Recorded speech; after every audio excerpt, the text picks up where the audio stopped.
Hi, I'm Aubrey with NC State Extension. Welcome to Homegrown. And in the berry medley tart, we are going to first make the crust. The crust is composed of walnuts.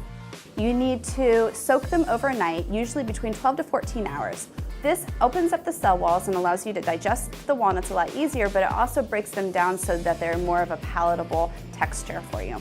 The next part of the blending that you will do is soaked dates. These are dates that have been soaked for about 8 hours as well, and they will be depitted and then put in with your raw walnuts. We will add this into the food processor with a little bit of coconut. The tart is going to offer you omegas and protein, and it's also going to be really filling without having a blood sugar spike. Once you have the tart all put in place, you're going to top it with local or seasonal berries. Blueberries have been found to impact every single system in your body, from brain health to digestive health to cardiovascular health to diabetes management, even to weight gain and weight loss.